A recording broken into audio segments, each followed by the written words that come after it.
ಆತ್ಮೀಯ ಸ್ನೇಹಿತರೆ ಎಲ್ಲರಿಗೂ ನಮಸ್ಕಾರಗಳು. ಸ್ಪೆಸಿಫೈಡ್ ಪೋಸ್ಟಿನ ಒಂದು ನೋಟಿಫಿಕೇಶನ್ ಆಗಿದೆ 2025ನೇ ಸಾಲಿಗೆ ಸಂಬಂಧಿಸಿದಂತೆ. ಸ್ನೇಹಿತರೆ, ಈ ಒಂದು ವಿಡಿಯೋದಲ್ಲಿ ನಾವು ಈ ಒಂದು ಸ್ಪೆಸಿಫೈಡ್ ಪೋಸ್ಟ್ಗಾಗಿ ಆನ್ಲೈನ್ ಮುಖಾಂತರ ಯಾವ ರೀತಿ ಅರ್ಜಿಯನ್ನು ಸಲ್ಲಿಸಬೇಕು ಹಾಗೂ ಈ ಒಂದು ಅರ್ಜಿಯನ್ನು ಸಲ್ಲಿಸುವಾಗ ಯಾವೆಲ್ಲ ಡಾಕ್ಯುಮೆಂಟ್ಸ್ಗಳನ್ನು ಅಪ್ಲೋಡ್ ಮಾಡಬೇಕಾಗ್ತದೆ, ಕಂಪ್ಲೀಟ್ ಆಗಿರುವಂಥ ಇನ್ಫಾರ್ಮೇಷನ್ಸ್ ಅನ್ನು ನೋಡ್ತೇವೆ. ಸೊ ಸ್ಪೆಸಿಫೈಡ್ ಪೋಸ್ಟ್ ಅಂತ ಬಂದಾಗ BRP, CRP, ECO ಇದೆ, technical assistant, BRC coordinator, subject inspector, APC ಇದೆ, MDM ಡೈರೆಕ್ಟರ್ ಇರ್ಬೋದು. ಸೊ ವಿವಿಧ ಹುದ್ದೆಗಳಿಗಾಗಿ ನೀವು ಅರ್ಜಿಯನ್ನು ಸಲ್ಲಿಸಬಹುದು. ಸೊ ಬನ್ನಿ ನೋಡ್ತಾ ಹೋಗೋಣ.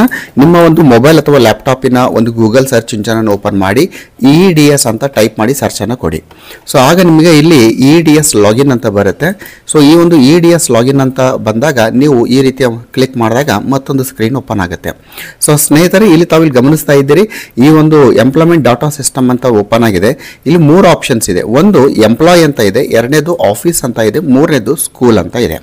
ನೀವು ಅರ್ಜಿಯನ್ನು ಸಲ್ಲಿಸಬೇಕಾದ್ರೆ ನೀವು ಎಂಪ್ಲಾಯ್ ಅಂತ ಏನಿದೆಯಲ್ಲ, ಇದು ಪಕ್ಕದಲ್ಲಿರುವಂತಹ ಒಂದು ರೌಂಡ್ ಮಾರ್ಕ್ ಇದೆಯಲ್ಲ, ಅಲ್ಲಿ ನೀವು ಜಸ್ಟ್ ಅದನ್ನು ನೀವು ಕ್ಲಿಕ್ ಅನ್ನು ಮಾಡಬೇಕು. ಸೊ ಎಂಪ್ಲಾಯ್ ಅಂತ ಕ್ಲಿಕ್ ಮಾಡಿ ಇಲ್ಲಿ ನಿಮ್ಮ KJD ನಂಬರ್ ಹಾಗೂ ನಿಮ್ಮ ಒಂದು ಯೂಸರ್ ನೇಮ್ ಅನ್ನ, KJD ನಂಬರ್ ಮತ್ತು ಪಾಸ್ವರ್ಡ್ ಅನ್ನ ಇದರಲ್ಲಿ ಎಂಟ್ರಿಯನ್ನ ನೀವು ಮಾಡಬೇಕು.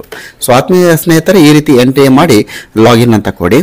ಸೊ ಈ ರೀತಿ ನೀವು ಒಂದು ವೇಳೆ ಸರ್ ನಮ್ಮ ಹತ್ರ KJD ನಂಬರ್ ಇದೆ ಬಟ್ ನಮಗೆ ಈ ರೀತಿಯ ಪಾಸ್ವರ್ಡ್ ಗೊತ್ತಿಲ್ಲ ಅಂದರೆ ಫಾರ್ಗೆಟ್ ಪಾಸ್ವರ್ಡ್ ಅಂತ ಯೂಸ್ ಮಾಡಿಕೊಂಡು ನೀವು ಪಾಸ್ವರ್ಡನ್ನು ಆಕ್ಸೆಸ್ ಮಾಡ್ಬೋದು. ಸೊ ಈ ರೀತಿ ಲಾಗಿನ್ ಆದ ಕೂಡಲೇ ಇದು ನಿಮ್ಮ ಒಂದು ಲಾಗಿನ್ ಓಪನ್ ಆಗುತ್ತೆ. ಸ್ನೇಹಿತರೆ ತಾವೇನು ಗಮನಿಸ್ತಾ ಇದ್ದೀರಿ, ಇದು ವೈಯಕ್ತಿಕ ಲಾಗಿನ್ ಅಂತ, ಪ್ರತಿಯೊಬ್ಬ ಎಂಪ್ಲಾಯಿಗಿರುವಂಥ ವೈಯಕ್ತಿಕ ಲಾಗಿನ್. ಸೊ ಈ ರೀತಿ ನೀವು ಲಾಗಿನ್ ಆದ ಕೂಡಲೇ ಇಲ್ಲಿ ಬಂದಿದೆ ಸ್ಪೆಸಿಫೈಡ್ ಪೋಸ್ಟ್ ಎಕ್ಸಾಮಿನೇಷನ್ ಅಪ್ಲಿಕೇಶನ್ ಅಂತ ಇಲ್ಲಿ ಒಂದು ಕೊಟ್ಟಿದ್ದಾರೆ. ಸೊ ಈ ಒಂದು ಲಿಂಕ್ ಮೇಲೆ ನಾವು ಏನು ಮಾಡಬೇಕಾಗತ್ತೆ, ಕ್ಲಿಕ್ ಅನ್ನು ಮಾಡಬೇಕಾಗತ್ತೆ ಅಪ್ಲೈ ಅನ್ನು ಮಾಡಬೇಕಾದ್ರೆ. ಸೊ ನಾನು ಇಲ್ಲಿ ಕ್ಲಿಕ್ ಮಾಡ್ತೀನಿ. ಆಗ ನಮಗೆ ಸ್ಪೆಸಿಫೈಡ್ ಪೋಸ್ಟ್ ಎಕ್ಸಾಮ್ ಅಪ್ಲಿಕೇಶನಿನ ಅಪ್ಲಿಕೇಶನ್ ಫಾರ್ಮ್ ಓಪನ್ ಆಯಿತು.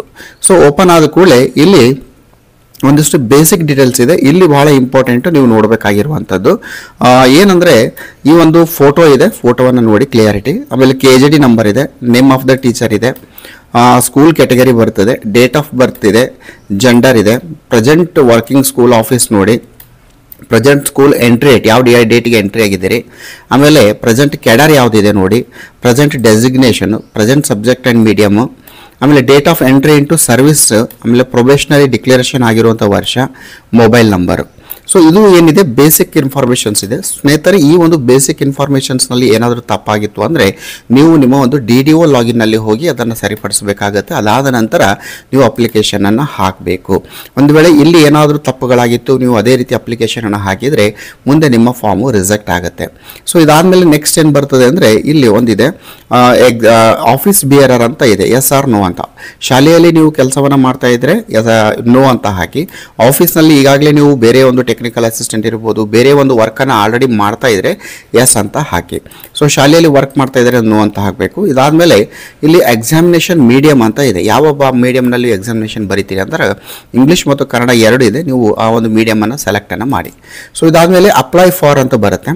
ಅಪ್ಲೈ ಫಾರ್ ಅಂದರೆ ನೀವು ಲಾಗಿನ್ ಆದ ಕೂಡಲೇ ಯಾವೆಲ್ಲ ಪೋಸ್ಟ್ಗೆ ನೀವು ಎಲಿಜಿಬಲ್ ಇರ್ತೀರಿ ಆ ಒಂದು ಆಪ್ಷನ್ಸ್ಗಳು ಕಾಣುತ್ತೆ. ಈಗ ಇಲ್ಲಿ ಏನಿದೆ ಅಂದರೆ, ಈ ಸದರಿ ವ್ಯಕ್ತಿ ಬ್ಲಾಕ್ ರಿಸೋರ್ಸ್ ಪರ್ಸನ್ BRPಗೆ ಎಲಿಜಿಬಲ್ ಇದ್ದಾರೆ, ಟೆಕ್ನಿಕಲ್ ಅಸಿಸ್ಟೆಂಟ್ಗೆ ಎಲಿಜಿಬಲ್ ಇದ್ದಾರೆ, ಎಜುಕೇಷನ್ ಕೋಆರ್ಡಿನೇಟರ್ಗೆ ಎಲಿಜಿಬಲ್ ಇದ್ದಾರೆ. ಸೊ ಈ ಒಂದು ವೇಳೆ ನೀವು ಯಾವುದಕ್ಕೆ ಎಲಿಜಿಬಲ್ ಆಗಿರ್ತೀರಿ ಅಷ್ಟೇ ಡಿಸ್ಪ್ಲೇ ಆಗುತ್ತೆ. ಸೊ ಎಲ್ಲರಿಗೂ ಕೂಡ ಎಲ್ಲ ಆಪ್ಷನ್ಸ್ಗಳು ಓಪನ್ ಆಗೋದಿಲ್ಲ. ಸೊ ಇಲ್ಲಿ ಯಾವ ಒಂದು ಪೋಸ್ಟಿಗೆ ನೀವು ಅಪ್ಲೈಯನ್ನು ಮಾಡಬೇಕಾಗಿದೆ, ನೀವು ಮಲ್ಟಿಪಲ್ ಆಗಿ ಮಾಡ್ಬೋದು. ನೀವು BRPಗೆ ಕೂಡ ಮಾಡ್ಬೋದು, ಟೆಕ್ನಿಕಲ್ ಅಸಿಸ್ಟೆಂಟ್ ಮಾಡ್ಬೋದು, ಎಜುಕೇಷನ್ ಕೋಆರ್ಡಿನೇಟರ್ ಕೂಡ ಮಾಡ್ಬೋದು.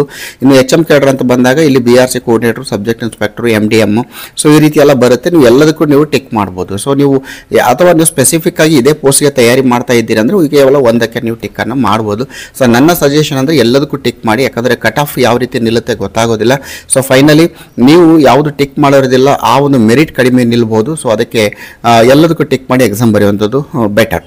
ಸೊ ಆಮೇಲೆ ಡಾಕ್ಯುಮೆಂಟ್ಸನ್ನು ಅಪ್ಲೋಡ್ ಮಾಡಬೇಕಾಗಿದೆ. ಫಸ್ಟ್ ಆಫ್ ಆಲ್ ಇಲ್ಲಿ ಏನಿದೆ ಅಂದರೆ ಪೋಸ್ಟ್ ಗ್ರಾಜ್ಯುಯೇಷನ್ ಅಂತ ಇದೆ. ಒಂದು ವೇಳೆ ಪೋಸ್ಟ್ ಗ್ರಾಜ್ಯುಯೇಷನ್ ಕಂಪ್ಲೀಟ್ ಆಗಿತ್ತು ಅಂದರೆ ಎಸ್ ಅಂತ ಟೈಪ್ ಮಾಡಬೇಕು, ಅದರ್ವೈಸ್ ನೋ ಅಂತ ಟೈಪ್ ಮಾಡಬೇಕು.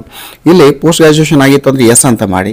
ಎಸ್ ಅಂತ ಮಾಡಿದ ಕೂಡಲೇ ಇಲ್ಲಿ ಮುಂದೆ ಚೂಸ್ ಫೈಲ್ ಅಂತ ಬರುತ್ತೆ. ತಾವಿಲ್ಲಿ ಗಮನಿಸ್ತಾ ಇದ್ದೀರಿ, ಇದು ಒಂದು ಚೂಸ್ ಫೈಲ್ ಅಂತ ಬರ್ತಾ ಇದೆ. ಸೊ ಚೂಸ್ ಫೈಲ್ನಲ್ಲಿ ನೀವೇನು ಮಾಡಬೇಕು, ಜಸ್ಟ್ ಈಗ ಅಪ್ಲಿಕೇಶನ್ ಹಾಕೋದಕ್ಕಿಂತ ಮುಂಚೆ ನೀವು ಪೋಸ್ಟ್ ಗ್ರಾಜ್ಯುಯೇಷನ್ ಕಂಪ್ಲೀಟ್ ಆಗಿತ್ತು ಅಂದರೆ ಆ ಒಂದು PDF ಅನ್ನು ಮಾಡಿಟ್ಕೋಬೇಕು. ನಿಮ್ಮ final year marks marks card ಇರ್ಬೋದು, ಪಾಸಿಂಗ್ ಸರ್ಟಿಫಿಕೇಟು, ಕಾನ್ವಿಕೇಷನ್ ಎಲ್ಲ. ಸರ್ ಈಗ ನೀವು ಒಂದು ಪ್ರೈಮರಿ ಕೆಡರ್ನಿಂದ ಅಪ್ಲೈ ಮಾಡ್ತಾ ಇದ್ದೀರಿ ಅಂದರೆ ಅಲ್ಲಿ ನಿಮಗೆ ಗ್ರ್ಯಾಜುಯೇಷನಿಂದ ಸ್ಟಾರ್ಟ್ ಆಗುತ್ತೆ. ಗ್ರ್ಯಾಜುಯೇಷನ್ನು, ಪೋಸ್ಟ್ ಗ್ರ್ಯಾಜುಯೇಷನ್ ಹಿಂಗೆ ಸ್ಟಾರ್ಟ್ ಆಗುತ್ತೆ. ಹೈಸ್ಕೂಲ್ ಅಂತ ಬಂದಾಗ ಪೋಸ್ಟ್ ಗ್ರ್ಯಾಜುಯೇಷನಿಂದ ಆಗುತ್ತೆ. ಸೊ ಇಲ್ಲಿ ನೀವು ಆಲ್ರೆಡಿ ಏನೆಲ್ಲ ಡಾಕ್ಯುಮೆಂಟ್ಸ್ ಅಪ್ಲೋಡ್ ಮಾಡಬೇಕಾಗಿದೆ, ಎಕ್ಸಾಂಪಲ್ ಆಗಿ ಡಿಗ್ರಿ ಇರ್ಬೋದು, ಪೋಸ್ಟ್ ಗ್ರ್ಯಾಜುಯೇಷನ್ ಇರ್ಬೋದು, MPhil ಅಥವಾ PhD ಇರ್ಬೋದು, computer training from Keonics 6 months, minimum 6 months ಇರಬೇಕು, ಕಿಯೋನಿಕ್ಸ್ಲಿಂದ ತೆಗೆದುಕೊಂಡಿರಬೇಕು. Otherwise computer literacy test certificate. So ಯಾವುದಾದ್ರೂ ಒಂದು ಇಫ್ ಅದು ಒಂದು ರೆಡಿ ಮಾಡಿ ಇಟ್ಕೊಳ್ಬೇಕು. ಇಫ್ ಪಾಸ್ ಆಗಿದ್ರೆ article published in state and national international level newspaper related to education.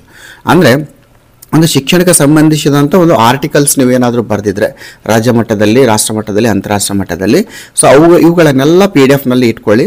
1 MB ಒಳಗಡೆ ಇರಲಿ. ಸೊ ಮಾಡಿ ಇಟ್ಕೊಂಡ್ಮೇಲೆ ಮುಂದೆ ನೋಡಿ, ಈಗ ನಾನು ಪೋಸ್ಟ್ ಗ್ರ್ಯಾಜುಯೇಷನ್ ಅಂತ ಬಂದಾಗ ಎಸ್ ಅಂತ ಮಾಡಿದ್ದೀನಿ.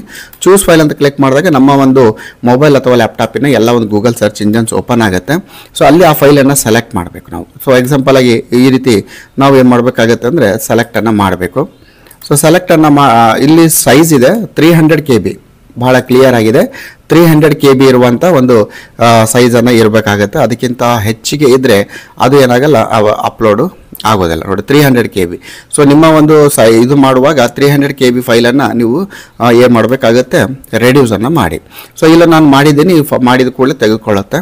ಆಮೇಲೆ MPhil ಅಥವಾ PhD ಕಂಪ್ಲೀಟ್ ಆಗಿದ್ದರೆ ಎಸ್ ಅಂತ ಮಾಡಿ. ಎಸ್ ಅಂತ ಮಾಡಿದಾಗ ಚೂಸ್ ಫೈಲ್ ಬರುತ್ತೆ. ನೋ ಅಂತ ಮಾಡಿದರೆ ಅಲ್ಲಿ ಬರೋದಿಲ್ಲ.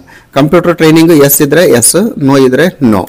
ಸೊ ಈಗಾಗಲೇ ಹೇಳಿದ್ದೀನಿ ನಾನು ಯಾವ ಒಂದು ಹೆಚ್ಚುವರಿ ಒಂದು ವಿದ್ಯಾರ್ಥಿಗೆ ಎಷ್ಟು ಅಂಕ ಅಂತ ಈಗಾಗಲೇ ಒಂದು ನೋಟಿಫಿಕೇಶನ್ ರಿಲೇಟೆಡ್ ವಿಡಿಯೋ ಇದೆ, ಅದನ್ನು ಕೂಡ ನೀವು ನೋಡ್ಬೋದು.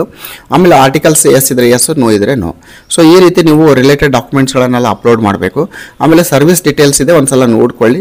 ಜಾಯ್ನಿಂಗ್ ಡೇಟ್ ಇದೆ, ರಿಲೀವಿಂಗ್ ಡೇಟು, ಎವ್ರಿಥಿಂಗ್ ಇದೆ. ಸೊ ಇದನ್ನು ನೋಡ್ಕೊಳ್ಳಿ. ಇಲ್ಲಿ ಏನಾದರೂ ತಪ್ಪುಗಳಾಗಿತ್ತು ಅಂದರೆ DDO ಲಾಗಿನಲ್ಲಿ ಅದನ್ನು ಸರಿಪಡಿಸಲಿಕ್ಕೆ ಆಗ್ತದೆ ಅದು. ಸೊ ಈ ರೀತಿ ನಿಮ್ದು ಏನಾದರೂ ತಪ್ಪುಗಳಾಗಿತ್ತು ಅಂದರೆ ಕಮೆಂಟ್ ಬಾಕ್ಸ್ ಕಾಮೆಂಟ್ ಮಾಡಿ.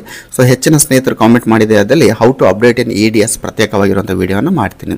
ಸೊ ಇದಾದಮೇಲೆ ಡಿಕ್ಲರೇಷನ್ ಕೆಳಗಡೆ ಪಕ್ಕದಲ್ಲಿ ಒಂದು ಮಾರ್ಕ್ ಇದೆ, ಅದನ್ನು ಕ್ಲಿಕ್ ಮಾಡಿ ಫೈನಲ್ ಸಬ್ಮಿಟನ್ನು ನೀವು ಕೊಡ್ಬೋದು. ಸೊ ಈಸಿಯಾಗಿ ನಿಮ್ಮ ಮೊಬೈಲ್ ಅಥವಾ ಲ್ಯಾಪ್ಟಾಪ್ ಮುಖಾಂತರ ನೀವು ಈ ರೀತಿಯ ಒಂದು ಅಪ್ಲಿಕೇಶನ್ಸನ್ನು ಹಾಕ್ಬೋದು. ಸ್ನೇಹಿತರೆ, ಮುಂಬರುವ ದಿನಗಳಲ್ಲಿ ಆಸ್ ಪರ್ ದ ಸಿಲೆಬಸ್ ಏನು ಮಾಡ್ತಾ ಇದ್ದೀವಿ, ಸ್ಪೆಸಿಫೈಡ್ ಪೋಸ್ಟ್ಗೆ ರಿಲೇಟೆಡ್ ಆಗಿರುವಂಥ ಒಂದು ಆನ್ಲೈನ್ ಯೂಟ್ಯೂಬ್ ಲೈವ್ ಕ್ಲಾಸಸ್ಸನ್ನು ನಾವು ಕಂಡಕ್ಟ್ ಮಾಡ್ತಾ ಇದ್ದೀವಿ. ನೀವು ಕೂಡ ಜಾಯ್ನ್ ಆಗಿ ಅದರ ಉಪಯೋಗವನ್ನು ತೆಗೆದುಕೊಳ್ಳಬಹುದು. ಸೊ ಸ್ನೇಹಿತರೆ, ಈ ಒಂದು ವಿಡಿಯೋ ನಿಮಗೆ ಉಪಯೋಗ ಆಗಿದ್ದರೆ ಚಾನಲನ್ನು ಸಬ್ಸ್ಕ್ರೈಬ್ ಮಾಡಿ, ಸ್ನೇಹಿತರೊಂದಿಗೆ ಶೇರ್ ಮಾಡಿ, ಲೈಕ್ ಮಾಡಿ ಅಂತ ಹೇಳ್ತಾ ಜೈ ಹಿಂದ್, ವಂದೇ ಮಾತರಂ.